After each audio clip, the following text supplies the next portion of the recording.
या निशा सर्वभूतानां तस्यां जागर्ति संयमी यस्यां जाग्रति भूतानि सा निशा पश्यतो मुनेः। संपूर्ण प्राणियों के लिए जो रात्रि के समान है, उस नित्य ज्ञान स्वरूप परमानंद की प्राप्ति में स्थित प्रज्ञ योगी जागता है। और जिस नाशवान सांसारिक सुख की प्राप्ति में सब प्राणी जागते हैं, परमात्मा के तत्व को जानने वाले मुनि के लिए वह रात्रि के समान है। दोस्तों, कृष्ण की यह बात गहरी है और समझनी पड़ेगी। जो सबके लिए रात है, उस रात में योगी परमात्मा के लिए, ज्ञान के लिए जागता है और साधना करता है। और जो सबके लिए सांसारिक सुख है, जिसके लिए संसार में हर कोई जागता है, वो सुख योगी के लिए रात के समान है। जब सब सोते हैं तो मेहनती बच्चा रात में जाग के पढ़ता है और परीक्षा में वो ही अव्वल आता है।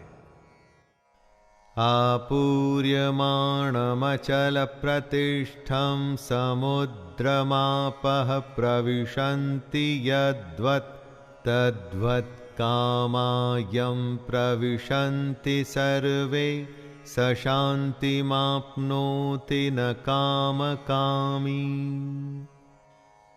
जैसे नाना प्रकार की नदियों के जल सब ओर से परिपूर्ण अचल प्रतिष्ठा वाले समुद्र में उसको विचलित न करते हुए ही समा जाते हैं, वैसे ही सब भोग जिस स्थित प्रज्ञ पुरुष में किसी प्रकार का विकार उत्पन्न किए बिना समा जाते हैं, वही पुरुष परम शांति को प्राप्त होता है, भोगों को चाहने वाला नहीं।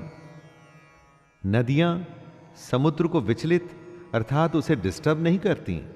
उसी तरह से स्थिर बुद्धि वाले पुरुष में सारी इच्छाएं, सारे भोग समा जाते हैं और उसे विचलित नहीं करते। कई बार किसी के कहने पर आपको बुरा लगता है और आप अपना आपा खो देते हैं। इसका मतलब आपका अपने ऊपर नियंत्रण नहीं है।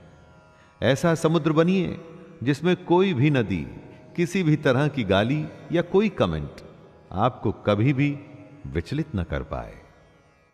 विहाय कामान्यः सर्वान् पुमांश्चरति निःस्पृहः निर्ममो निरहंकारः स शान्तिमधिगच्छति। जो पुरुष संपूर्ण कामनाओं को त्याग कर ममता रहित, अहंकार रहित और स्पृहा रहित हुआ विचरता है, वही शांति को प्राप्त होता है। अर्थात वो शांति को प्राप्त है। कामना का, इच्छा का त्याग करना है, उससे मोह नहीं रखना है, घमंड नहीं करना है, दुनिया में रहकर भी दुनिया से अलग रहना है। ऐसे ही इंसान को शांति प्राप्त होती है। कामयाब वही होता है जो परेशान हुए बिना अपनी धुन में, अपने काम में लगा रहता है। सफलता उसी के ही पांव चूमती है। एषा ब्राह्मी स्थितिः पार्थ नैनां प्राप्य विमुह्यते स्थित्वा स्यामन्तकालेऽपि ब्रह्मनिर्वाणमृच्छते। हे अर्जुन, ये ब्रह्म को प्राप्त हुए पुरुष की स्थिति है। इसको प्राप्त होकर योगी कभी मोहित नहीं होता और अंतकाल में भी इस ब्रह्म स्थिति में स्थित होकर ब्रह्मानंद को प्राप्त हो जाता है। दोस्तों, कृष्ण अर्जुन को बता रहे हैं कि जो पुरुष ऐसा करने में सफल होता है, उसे ब्रह्म की प्राप्ति होती है। ब्रह्म का अर्थ है सबसे बड़ा सत्य। इससे आगे कुछ भी नहीं होता। कृष्ण कहते हैं कि ये जो सारे लक्षण हैं, उन लोगों के हैं जो अपनी बुद्धि को स्थिर रखकर अपने लक्ष्य को प्राप्त करते हैं।